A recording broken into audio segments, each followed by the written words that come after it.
So we've been happily married for almost 50 years. I was the woman who in Newark led the petition for women to have the right to vote. And because of my work, I was able to provide that petition to the New Jersey State Legislature, and that ultimately led to women being able to vote. The 19th Amendment was ratified. After that happened, it was my passion to make sure that women not only knew how to vote, but that they were informed citizens. So I started the Newark League of Women's Voters and was president of that for years. But I was very busy. I also loved higher education. I helped establish the New Jersey College for Women. I was also the first female trustee at Rutgers University. Nice. And when I passed away, again, I was very wealthy. I left $2 million in 1953 to Rutgers and established an institute for politics that remains there today. So remember, Florence would want you to vote, and she'd want you to be an informed citizen. All right, I have candy and treats, and then you just follow the arrows around to the next one. Oh, this is where the candy is.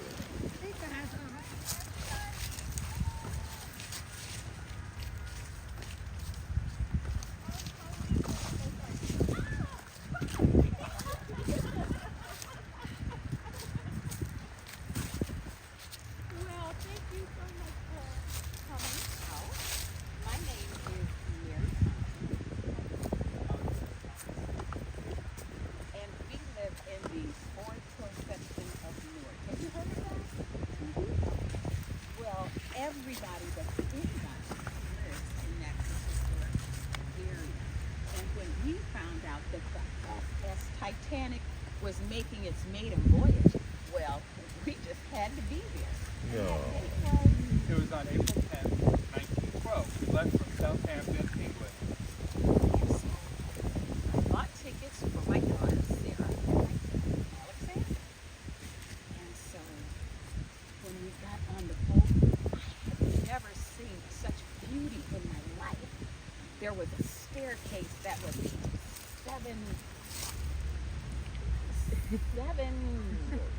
stories. At least it looked like it. And then there was this beautiful glass dome, and I could not believe that we were here. And the chandeliers. It was just absolutely amazing. So one night we were having dinner, a 10-course sumptuous meal, candlelit, and then we heard a Crash! like we never heard before. And so over the loudspeaker it said, "Go to the muster station, go to the muster station." And we're like, oh my gosh. So we go to the muster station and they tell us that we have to get on these lifeboats. And so I grabbed Sarah's hand and I grabbed Alexander's hand and said, let's get on. And Alexander said, That's okay, Mother. I'll make it to the next boat. and I said, okay. I will see you on shore. See you on the shore. All right, son, I love you. I'll see you on shore. Once I got there, I waited for my son to come. And I waited. And I waited. I waited so long as to where I couldn't stand up anymore, and I laid on the ground. My son never came back.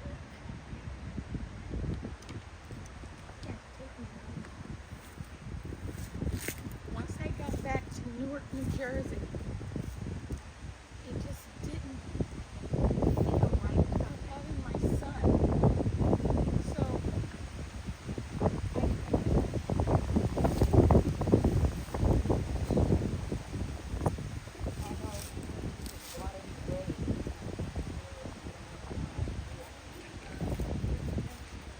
comfort and peace, and I feel a part of me closer.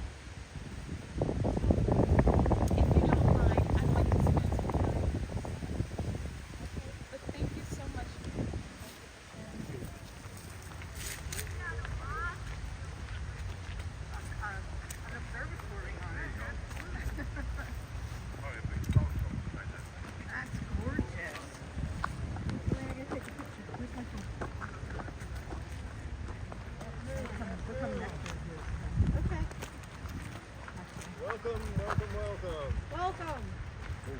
My name is John Dryden, Now, who- known as the father of industrial insurance. I was born in 1839 in Maine. My family later moved south to Massachusetts, where I started trying to start a company selling insurance on an industrial scale to all the people so that they would have funds to pay for their loved ones' burial. I couldn't get enough supporters in Maine, so I moved south. Moved to New York, where I was against it. Thought it was an abomination to sell insurance to the poor. They'll just kill their children to collect the money. So New York did not even allow the company to start. So I came into Newark, New Jersey, and found backers to help create this new company. And for 3 cents a week, I insured your family, and upon the death of your loved one, you'd be provided the funds to bury them and have a cemetery plot. We sold millions of policies, 3 cents each. I made millions of dollars, and it started out as the Widows and Orphans Friendly Society. We soon changed the name to Prudential Insurance. Uh-oh.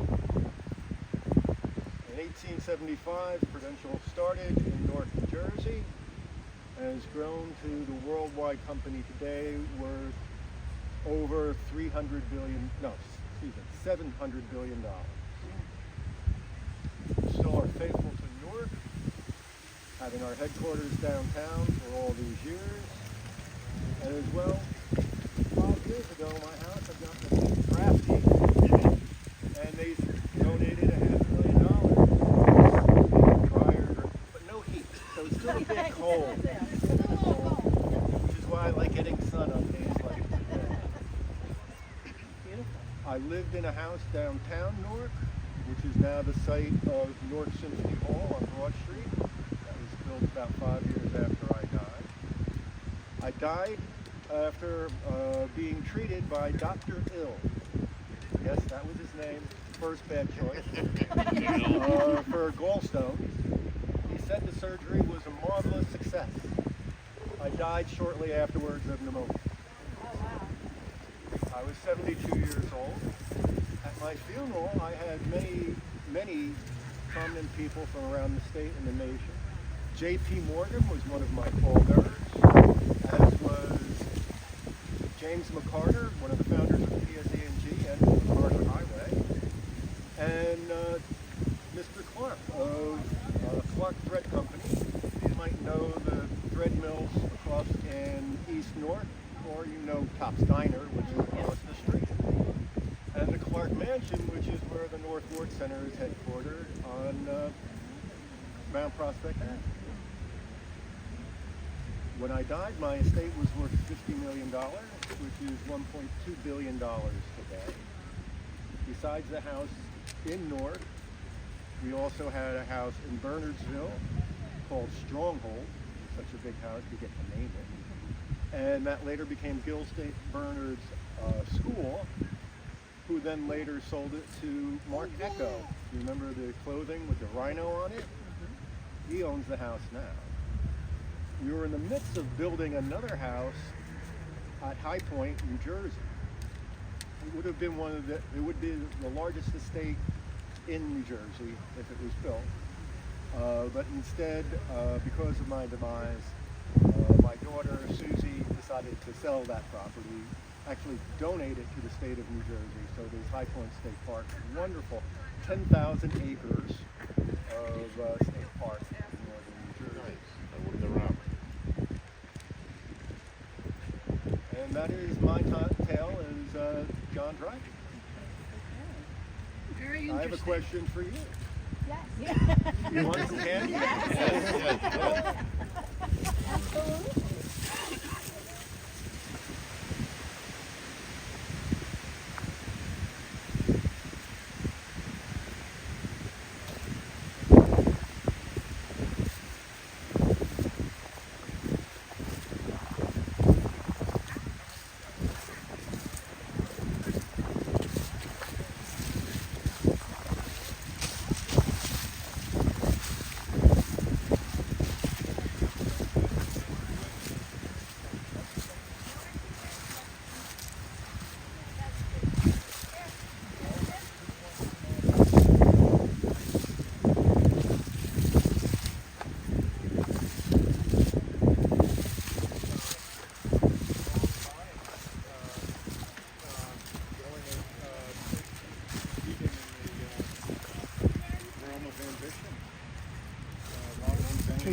but I did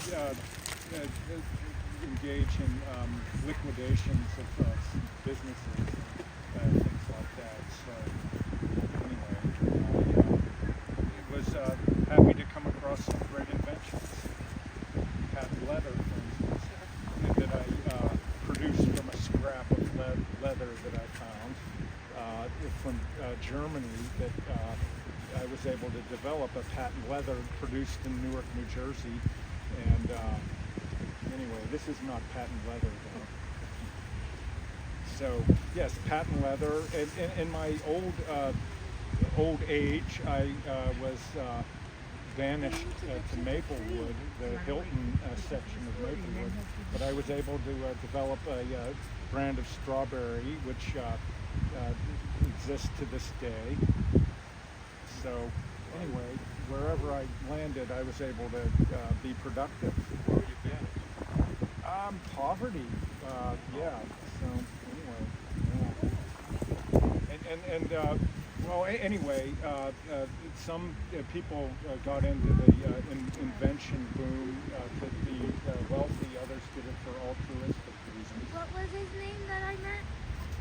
Seth Boyd. Seth Boyden. He's right here. No, just. I'm an 18th century man. Really. Pay attention.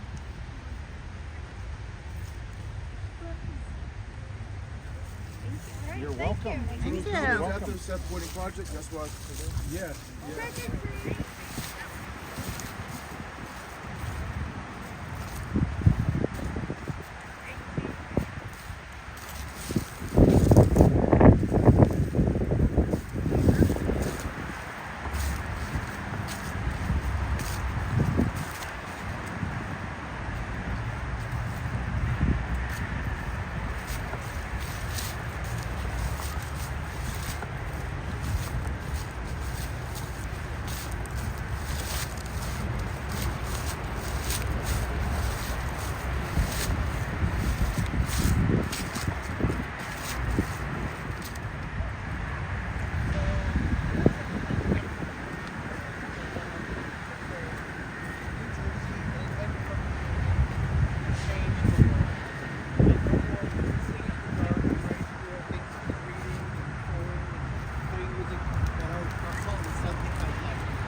So I just wanted to say that although Edison is not buried here, he is buried in West Orange.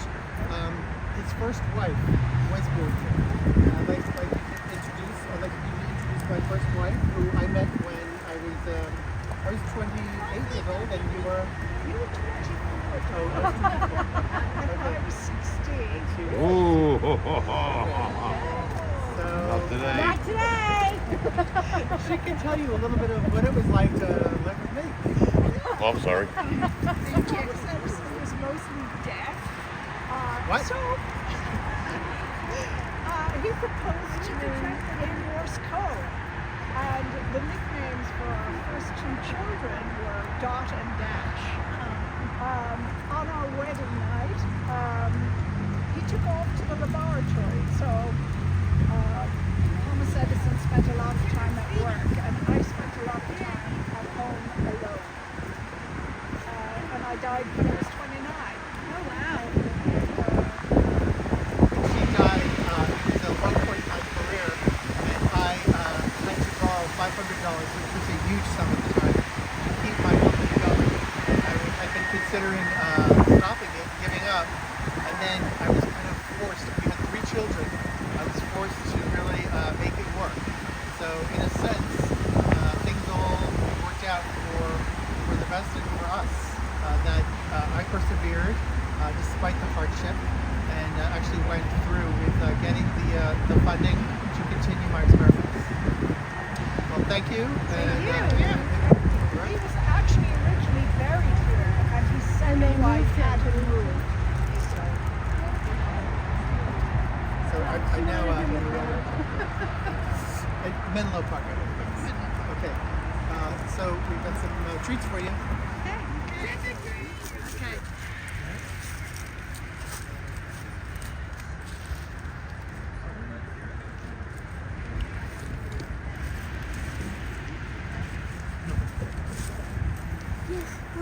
candy?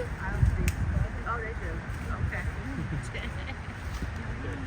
Good afternoon, everyone. Good I am afternoon. Albert Portland Munn. I was born here in Newark in 1845. I was a banker and an amateur actor. I married Mary Sanford, and we lived at 16 Burnett Street in what is now known as the James Street Historic District. Our beloved daughter, Maud, contracted scarlet fever from drinking contaminated milk and died on New Year's Day, 1892, just 8 days short of her 11th birthday. She was buried the same day that she died in order to prevent contagion. On the rear of the monument is an inscription which reads, "A short, short path of happy life her little feet had trod, and here a glorious place was given before the throne of God." Our daughter was a gifted dancer. I carry the slippers that she wore at her final recital the week before Christmas, performed at the Miners Theater, which you know today is the old Paramount Theater on Market Street downtown. I keep these slippers as a reminder of our sweet daughter. The grave has seen so many visitors over the past 133 years that at one point a glass dome was placed over the monument to protect it. However, it was ultimately destroyed by vandalism. The weather has taken its toll on the statue as well. She lost a hand and even an arm, but she was repaired and restored by cemetery workers. This last restoration has restored the statue as close as possible to the condition it was when it was installed in 1892. TikTok video.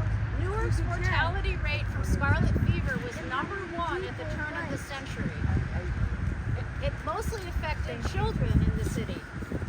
After Maud's death, the city implemented a public health initiative by installing pipes that connected to cleaner water up in the Highlands region in northern New Jersey. They also created a milk purification system and process to make sure the residents were protected from future infectious diseases. Everybody, thank you for coming today. Oh, Children, thank if you. anybody would like some candy, it's here. Enjoy the rest of the announcement. Future visits. We'll come back and visit later on.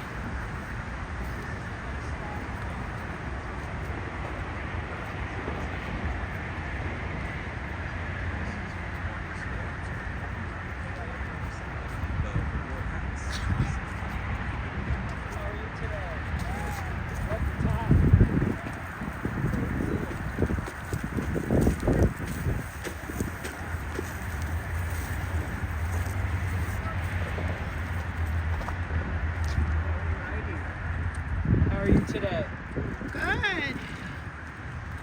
Somebody's hungry. Looks like we're all here. All right. First of all, good afternoon and thank you for coming. Today, I am Marcus Ward. I have been here dead since 1884. Before that, when I was alive, I was very active here in Newark and in New Jersey and in Washington. I was governor of New Jersey. I was the 21st governor of New Jersey, and my time as governor began in 1866. And I did something that all of us can be proud of. I helped and pushed for the state of New Jersey to pass the 13th Amendment to the Constitution. The 13th Amendment freed the slaves. The 14th Amendment, and that was passed in 1866 in New Jersey. That same year, we also passed the 14th Amendment. The 14th Amendment meant that people who were born here, either from parents who lived here before or parents who came here, naturalized, were American citizens, unquestionably American. Jersey passed that legislation, and later on, they changed it. And the Constitution ultimately was approved by 2/3 of the states, and so it became law. But New Jersey only changed its position on paper in 2003.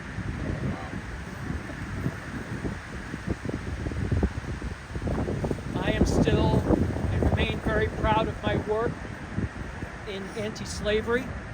I went to Bleeding, Kansas.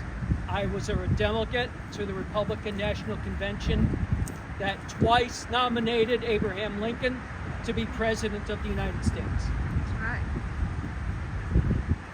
In addition, during the Civil War, I helped soldiers here in Newark. I helped create a hospital for them. I helped them obtain their pensions and other money that they were entitled to. I did that for free, and I created a home for soldiers who had no home. Now today, I rest.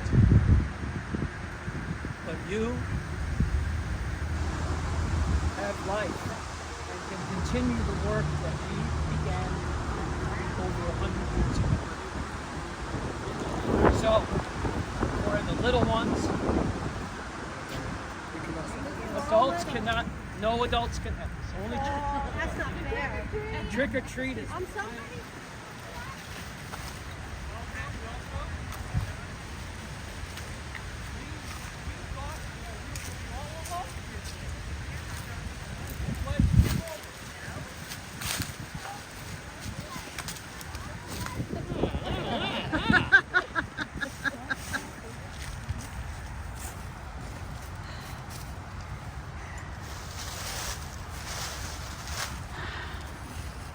Well, you want to come a little closer? I'm actually a preacher in real life. Well, I've got this voice. It's not that good. Oh, here. Well, welcome. My Valentine's. name is Peter Ballantyne. And maybe some of you know that name, especially if you're a little bit older. Let me just ask. Anybody remember the theme song? The commercial? You get a ring and then another. Valentine beer. So I'm Peter Ballantyne.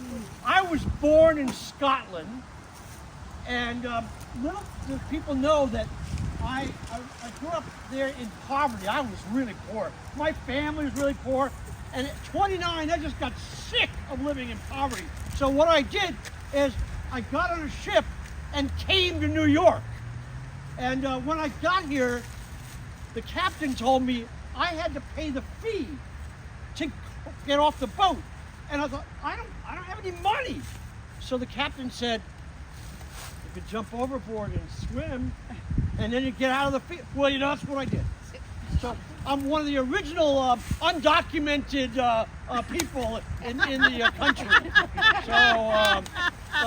So I tried to make my way up to upstate, and I started working for a brewery, and then I started my own brewery, and that was going pretty well.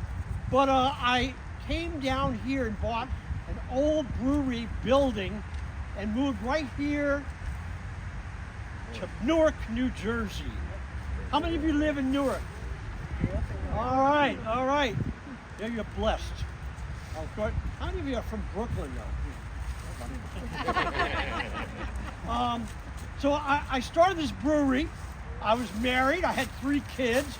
Everything was going pretty well, but I started to get not feeling too well. And as I got older, I had to hand the reins off from the brewery to my son. I had a tragic. It was really sad though. My one son, my first son, he died before me. And that was kind of sad too. At one point though, I was the richest person in Newark. Nice to know me, huh? And I don't make loans. And I was very, very wealthy. Do you know who took over my place as the most wealthy person years later? Dryden? Huh? John Dryden? Mr. Beast? No, it was my mind just went dead. Jewelry. Tiffany started his company over here, and that took away some of my wealth. So I am buried here, and this is a monument to my family. You can tell I was pretty wealthy because look at the size of my lot.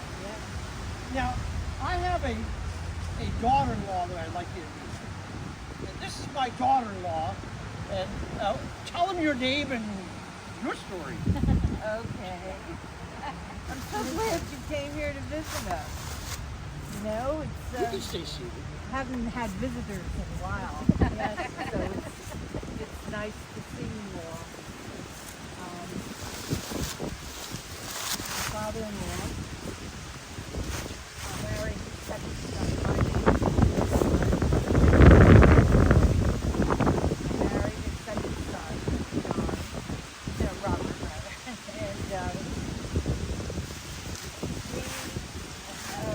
my husband.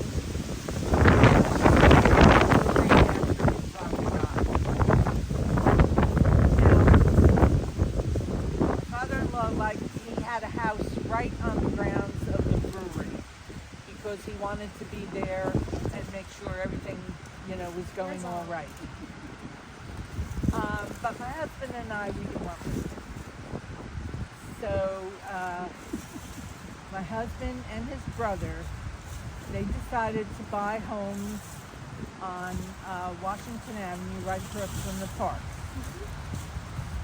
His brother bought one building and renovated it into an absolutely gorgeous place. But my husband and I, we bought two buildings, tore them down, and built a huge mansion, which is now part of the Newark Museum of Art. I hope you've been there. If you haven't, go, because if you're a Newark resident, you don't have to pay to go into the museum. And of course, the museum's got lots of stuff there, but the part of it that was my mansion is the best part. And it's nice, it's really gorgeous at the holiday season because they decorate it for a Victorian holiday season. And of course, I lived there, until I passed away. My husband and I had 8 children, but only 4 of them lived to adulthood, and we did a lot of entertaining. We were, famous people in the city. And we had children who, wanted to bring their friends into the house too. The house was 27 5 bathrooms, 3 floors plus a full-size attic and a full-size basement. Of course, I didn't have to bother cleaning any of it. I had 17 staff members who lived in the house, who ran the house and cooked and cleaned and everything. Yeah. So I hope you will go visit the place where I lived, and it's just beautiful. I'm glad you visited me here where, I live forever now. What's the name of the place? Trick or treat! The Valentine Mansion. The Valentine Mansion, which is part of the Newark Museum of Art. Actually, I think that's the main entrance into the museum now. Yes. Oh, thank you. Any questions? I know the kids are eager to get their candy. Yes, please. Would the kids like a picture with me? Would anybody like a picture with a... You want a picture with them? Yeah, because Back it up. trick or treat. All right.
just so peaceful here.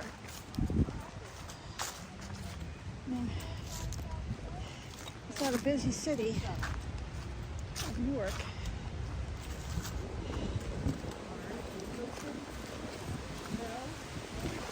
There's this beautiful quiet space. You don't even really get this in Branchwood Park.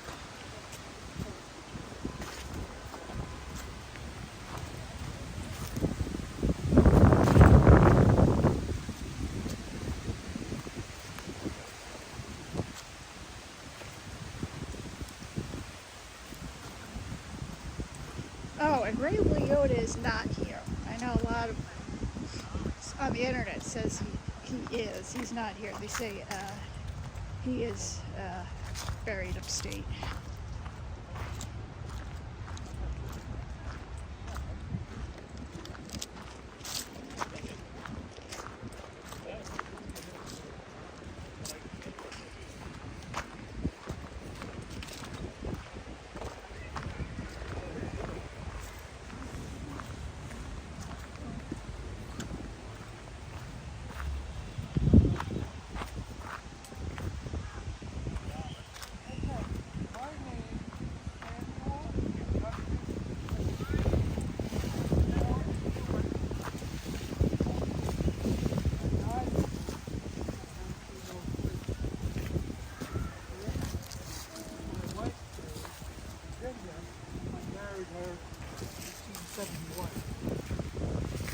As a young boy in Newark, I showed a lot of musical talent. I could play the accordion at the age of 6. I started taking piano lessons at the age of 16. I was an organist at a church. Back here in Newark, I opened a music store where I taught piano, sold musical instruments, and sheet music, which is the way music was distributed before records and radio. You had to buy the sheet music and go home and play it. I also founded a men's choral group called Orpheus, and I directed them, wrote music for them, arranged for them, and that group continues on, I believe, until this day, over 100 years. They've been in Essex County area. Eventually, I became an organist, choir master at Grace Church in Newark, downtown, Federal Building, City Hall, Post Office down there, is still there. So I was music writer. In 1882, I was a composer. I wrote a song that I called Materna, that I hoped someone would find some good words for. So it was a good song, people liked it, and people tried different words to it. Eventually, it became the melody for America the Beautiful. Nice. Where did the words come from? My friend Catherine will tell you about that part of the story. My name is Catherine Bates, and I was born in 1859, and I lived until 1929. I'm a poet and an activist, and I was professor of English at Wellesley University. During the summer one year, I went out to Colorado to teach in Colorado Springs, and I joined a group of teachers who took carts and horses to the top of Pikes Peak. This was in 1893. In 1893, the Cobb Railroad was built that went from the base of Pikes Peak to the top. But I didn't take the railroad. I took the horse trail. Now, there's probably a good reason for that. The elevation of Pikes Peak, that allowed time for me to acclimate to the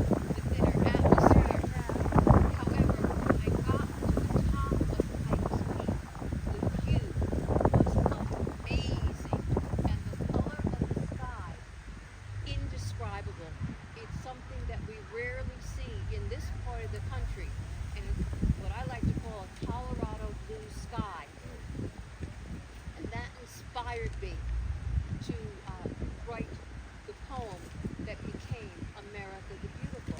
But I also, because of my activism and my patriotism, added elements of my philosophy into that song, and that's what became America the Beautiful. Thank you. Now, some of you probably learned in school an early patriotic simple song. My country 'tis of thee, sweet land of liberty. What's that song?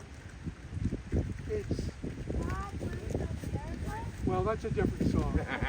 My country 'tis of thee was an early patriotic song that many of us learned in school. What's the melody of that song? It's the British national anthem. God save the king. God save the king.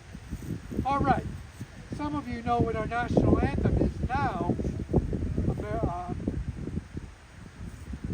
Star Spangled Banner, which was also written to the song of a British vocal group that had a song in praise of wine for their group.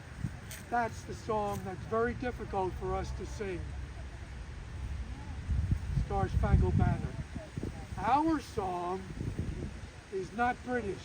It's all American. American music, American words.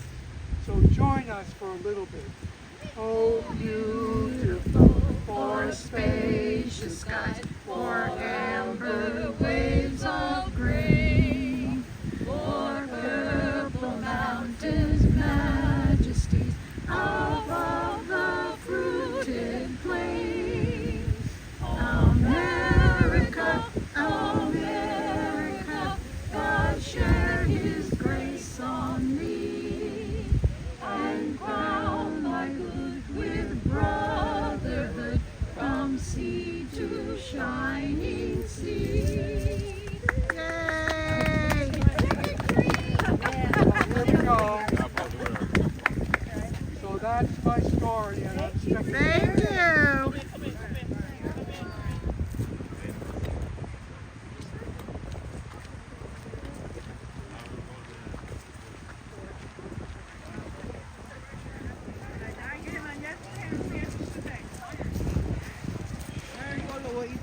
So I hope you enjoyed this video. I think it was really nice. I mean, these are volunteers who are very passionate about the cemetery.